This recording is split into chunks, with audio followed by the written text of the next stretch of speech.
All right, everybody, we are live, and I am so excited to have this incredible leader with us today, Zaretta Hammond, the author of a book that has really changed my life, to be honest. It's called Culturally Responsive Teaching in the Brain, Promoting Authentic Engagement and Rigor Among Culturally and Linguistically Diverse Students. And I'll tell you, we'll get into that more later, but I just have to say first that it is such an honor to have you here, Zaretta. I am always happy to be in your company. We always have powerful conversations, even when it's just like we're bumping into each other. That's true. That's true. Yeah. So as always in the Spark community, these interviews are all about sparking a conversation that allow us to, in real time, unpolished, unprepared, just have a real conversation about what courageous leadership looks like and feels like on this day with this particular leader. And so it is such an exciting opportunity that we have to hear words and to have this chat with Zaretta Hammond, who's worn many hats in education. She was a classroom teacher, a policy analyst, an education researcher, program evaluator, parent advocate, curriculum developer, and teacher educator. The common thread here has been her focus on equity, literacy, and closing the achievement gap. And that's how I had the privilege of getting to know her at the National Equity Project office, collaborating on some projects. And she works so tirelessly to empower teachers and parents so that they can build their will, skill, and knowledge and capacity around issues of diversity and equity in the classroom, something that I care deeply about. She's so passionate about ensuring that every child and young person learns to read well. And she brings this lens of the inner workings of the brain. And she considers herself an amateur neuroscientist. And she also says every teacher should be. And that she really sparked something for me a couple years ago when I first learned about the connection between the inner workings of our brain and how that actually manifests and impacts adult relationships and adult to student relationships in schools. So I'm excited to have a conversation about courageous leadership, especially when we're talking about real, what some people would say are difficult and kind of complex and nuanced conversations like microaggressions, and how curriculum and content has, the title of this is Decolonizing Content for Culturally Relevant Pedagogy, right? So this is complex work. So we're just going to have an initial spark and have a chat, and whatever emerges is going to be great because that's the way it always works. But let's just dig in. Let's talk about, for you today, Zaretta, what does courageous leadership look like and sound like, given all of what you do? It's interesting because I have been wrapping up work with some schools and have been in conversation with leaders and really helping them see their courageous leadership is not just about kind of the curriculum, right? If we talk about culturally responsive teaching or pedagogy, everybody wants to go to the content, right? Let's decolonize this. Let's bring in hip hop. Let's do this or that. Now, all of those things are important. But there are other things that leaders need to also be doing if they're going to be courageous leaders for equity. And to me, this is where the neurosciences are really, really powerful. They have to understand how we get brains to talk to each other in ways that build that safety for us to do hard things together. Because that's what leadership is really about. How do we coalesce people to do hard things? And if we're going to close achievement gaps, if we're going to build counter narratives to the dominant narratives about Black and brown and poor children, then we're going to have to band together, right? That's a big lift because white supremacy, inequity by design is hardwired into the system. So courageous leaders really need to understand how to harness the brain to actually get people to do a new thing. And to me, this is where I try to help them understand the neuroscience of trust. Right? Because here's the rub, and what I see happening a lot. Leaders want teachers, right, other community folk to all care about equity. But for some people, that's hard. They either indulge in microaggressions consciously and often unconsciously.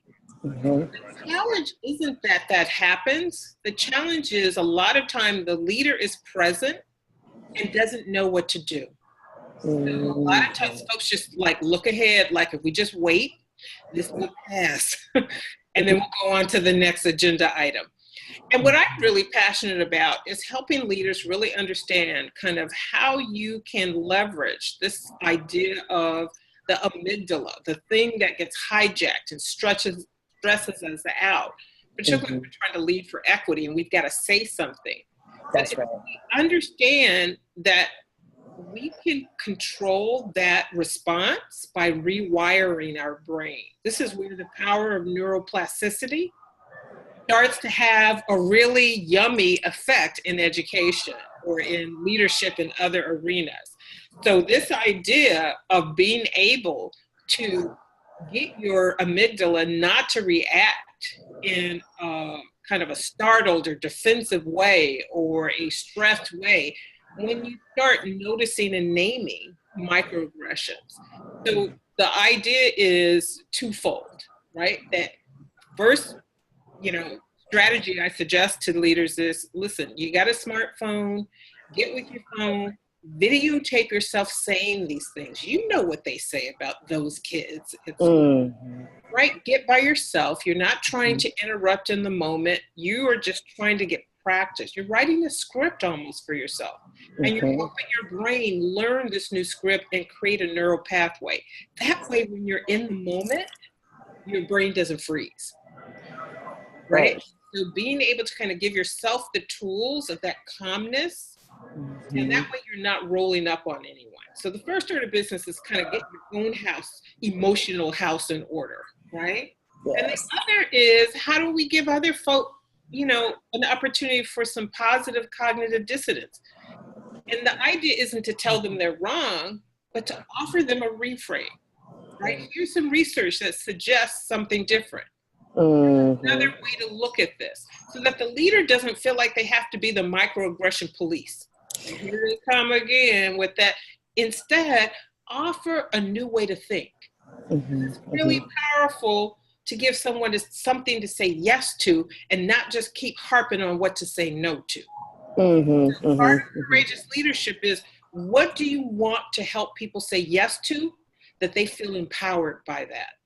The cognitive dissonance we need to give them.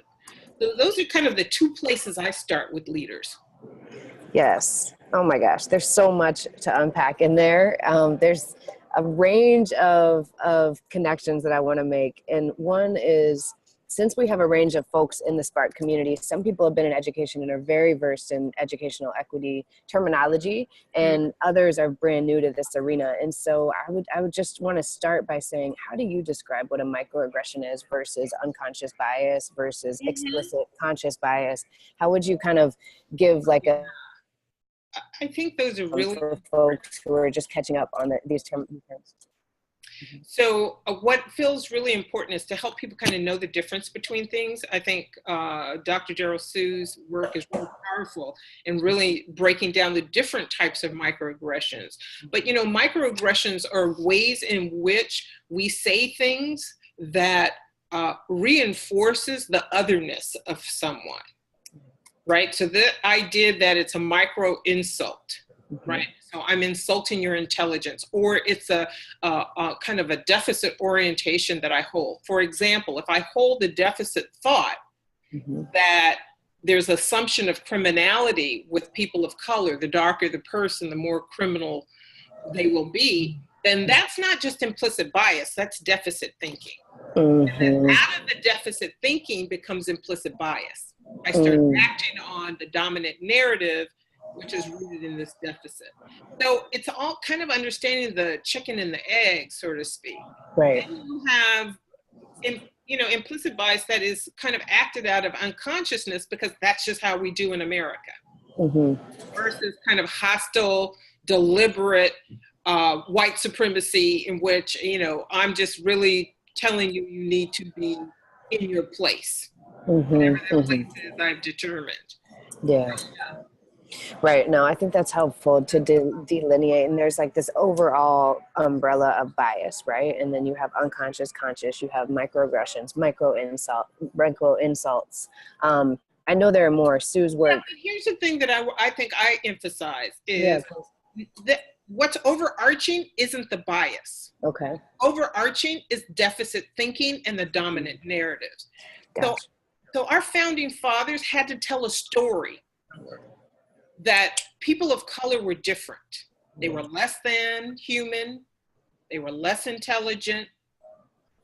That First Nation people really weren't first. They were savages. So that story is the dominant narrative. That dominant narrative is rooted in deficit thinking. Bias flows out of that. Think of bias as the leaves on the tree, but the root is deficit thinking. That's why just not changing a microaggression doesn't necessarily mean you've changed your thinking. This is what happened during segregation. We had common spaces because of integration. You could eat at the counter. Didn't mean I liked it. Didn't mean I let go of my thinking. Right. In America, deficit thinking, people being othered as less than, still reigns supreme. That is the source of white supremacy. White supremacy isn't about the bias. That's the acting of. I think that's a really helpful delineation and distinction, because unconscious bias has become such a buzz phrase now, and it's everywhere. I think that's a blessing and a curse sometimes, because at least it's shifted the discourse, and there's now dominant culture would say that there's a consciousness of the fact that exists, right? But what it opens up the door for, which is what you were talking about, is like what I find interesting. Oftentimes I see once people learn about bias or microaggressions or discourse 1 and 2 or different kind of binary types of thinking, they want to be the bias police or the microaggression police, because I'm awake to it now. And so now I have some level of, I need to do something about this. And so this reminds me of a conversation we had one day that you just like, the light bulb went off for me, and it connects to the need for practice, because we are rewiring the brains and our brain. And the way you described it is there's hardware and there's software, and then you talked about dance as a metaphor. Could you share a little bit more about that? Because that really changed the game for me. It opened my eyes to a whole new way of why this is such an important muscle to be flexing every day. So that neuroscience of trust, right? That was what I was talking about, that there's cortisol gets peaked when we are confronted and someone suggests we're being racist or suggests that we're being biased in some way, and our brain just goes into defensive mode. We really can't hear anyone after that, right? Our brain executive function, our ability to be compassionate and rationalize or to empathize shuts down. So courageous leaders have to know how to make sure that doesn't happen, but still be able to address the thing. So that cortisol is the hardware, that system in our brain.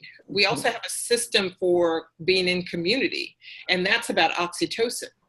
So what's interesting about that, knowing the cortisol and oxytocin connection, is that when there's high oxytocin, together the group can do hard things. So the leader has to know how to raise the oxytocin and not allow that to get eroded. And so this goes back to the dancing metaphor, right? That in order for the leader to lead, he has to rewire, or she has to rewire her own brain. And so I use the analogy of dancing, right? We learn a new dance like, oh, I saw that, it looked really cool. And we don't just like go out to the club or the wedding reception, wherever you do your dancing, and do the dance. Instead, we start in our private spaces, maybe in front of a mirror, and we're going to do our dance until we feel like we look cool enough, or, got the move just right. Then we're going to take it out for a spin in a safe space. Friends having a barbecue, great. There's going to be margaritas and music. I think I'll practice my dance. Take it out for a little spin.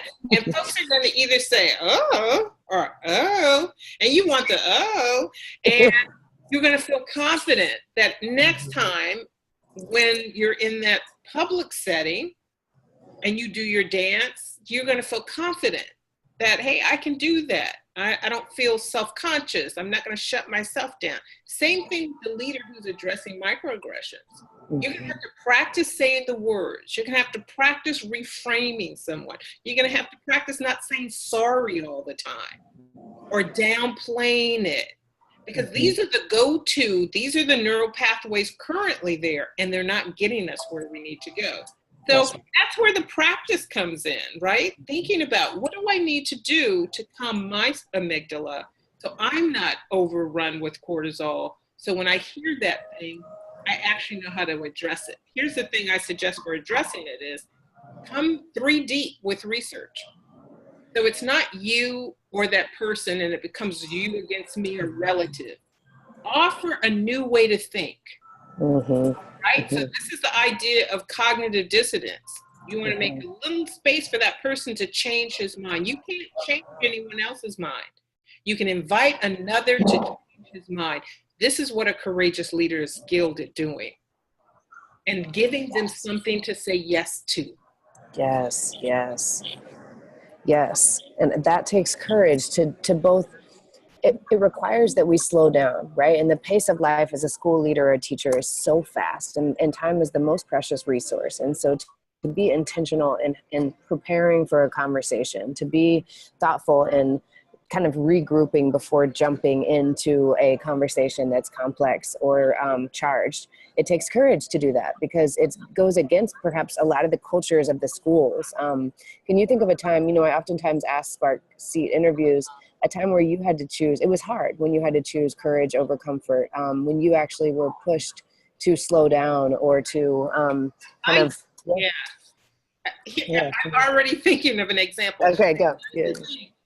It wasn't so much that I had to slow down, but I had to actually be a warm demander. So to me, the issue isn't slowing down. I already try to come into the conversation, kind of creating that atmosphere. But I had to be a warm demander of this leader's development.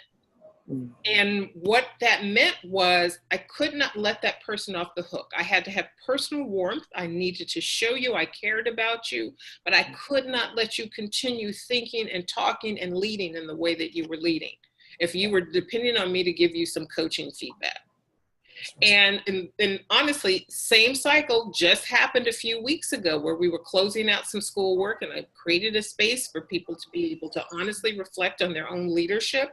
And it was amazing that once we were able to kind of be in alliance and kind of push them, this is that learning partnership. I'm not there to be friendly. I'm there to actually be that warm demander and to pull you into a place where you don't necessarily want to go. And when I'm able to do that and create gentle disequilibrium where you can see a new thing, then you change your own mind. Now, what's usually happening in the midst of that is people don't necessarily like it. And so this is not about everybody being lovey-dovey. Sometimes we get confused that courageous leadership, either I'm coming down on you or we all just got to be kumbaya. We got to be in a partnership that says we are both here to level up. That's right. And if my job is to coach you, then my job is to not let you be blind to this stuff that's happening and to help you figure out how you actually develop the capacity to hold this space.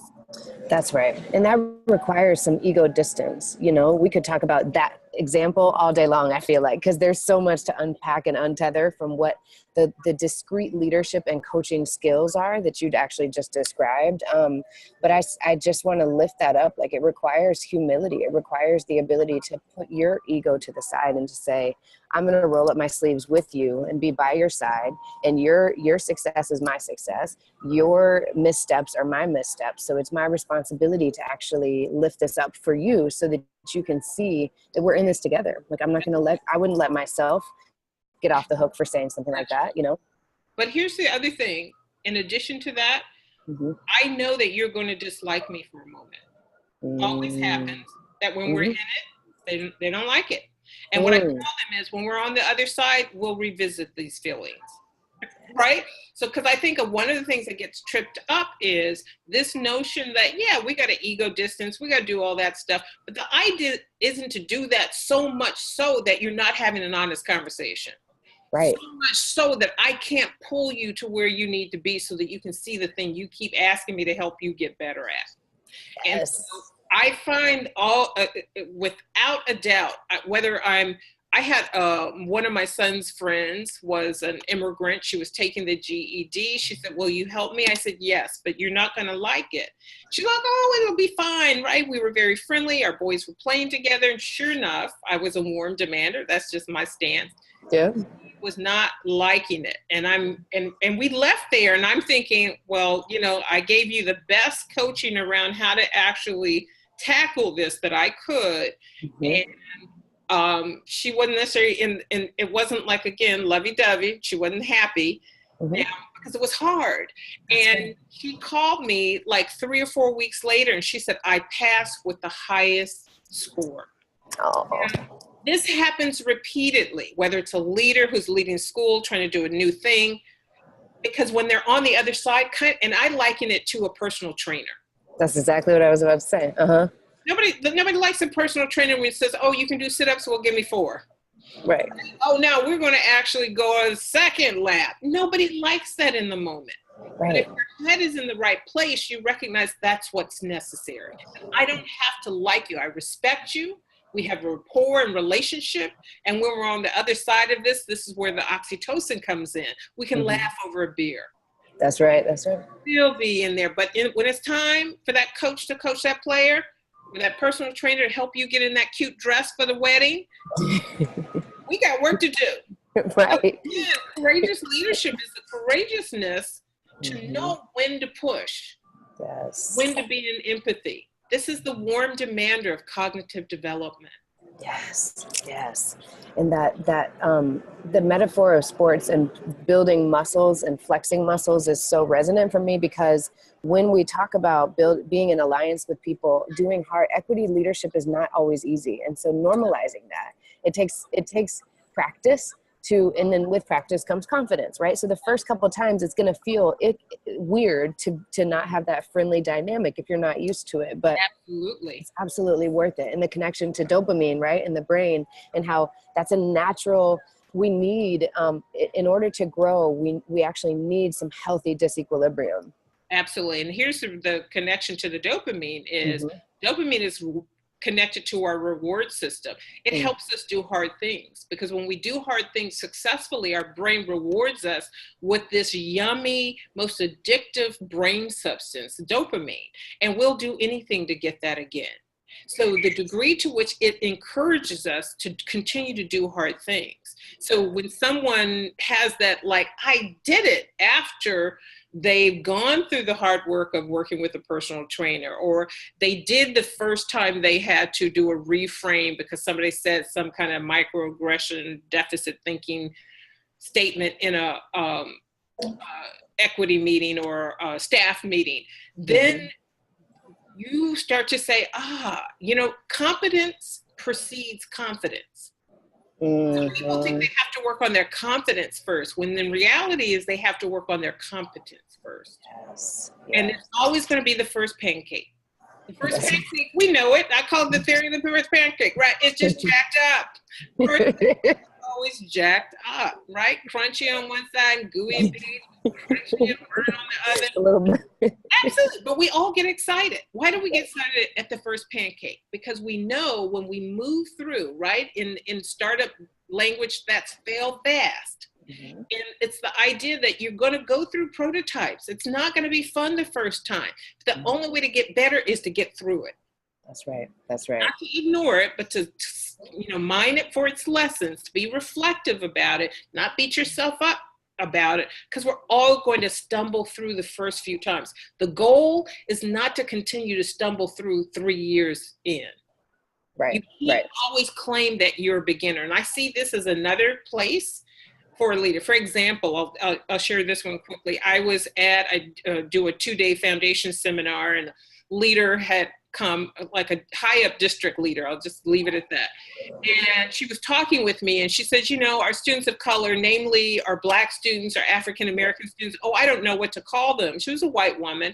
And the way she was saying it was she was almost saying it with pride, like, I'm going to inquire. I don't know what we call them. I'm like, Black people have been around for a minute.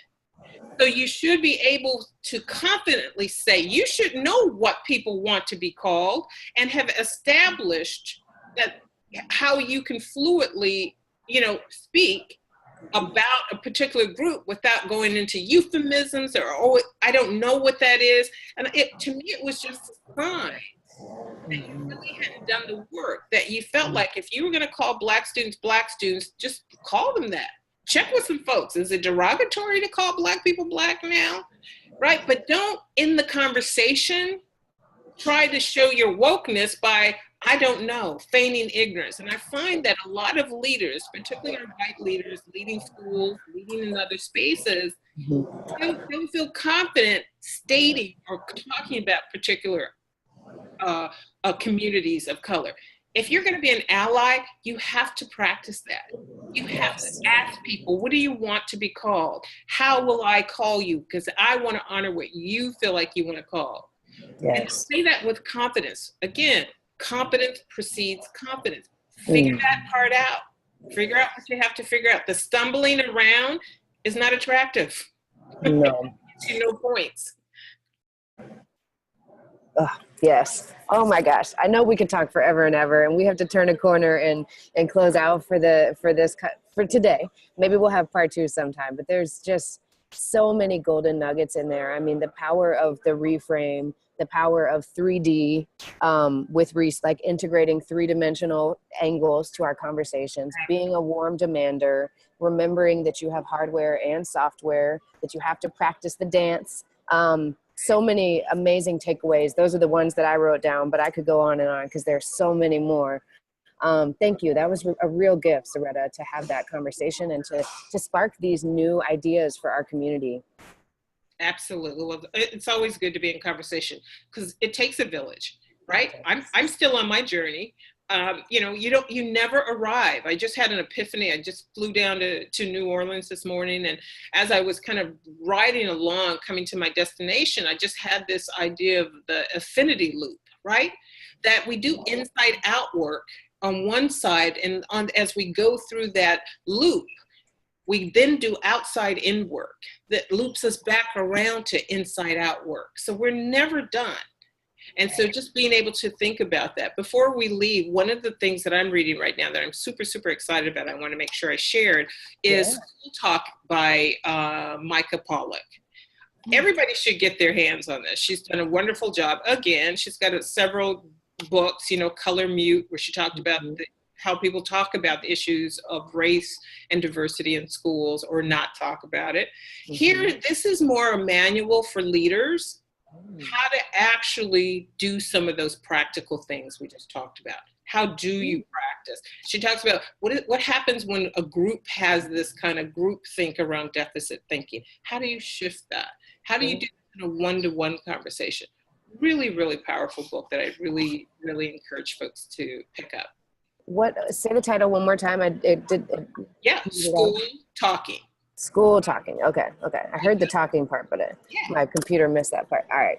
Yes, I will definitely check that out, and I encourage everyone else to also get Zaretta's book. Remember, it's on Amazon, Culturally Responsive Teaching in the Brain. It is unbelievable and so worth every word in the book. I can't say it enough. And it's just been such a pleasure to have you here, Zaretta. Thank you so much. You're so welcome, my dear. Well, always good to connect with you. Look forward to joining your community more and interacting. So definitely, we'll be in touch. Absolutely. All right, y'all.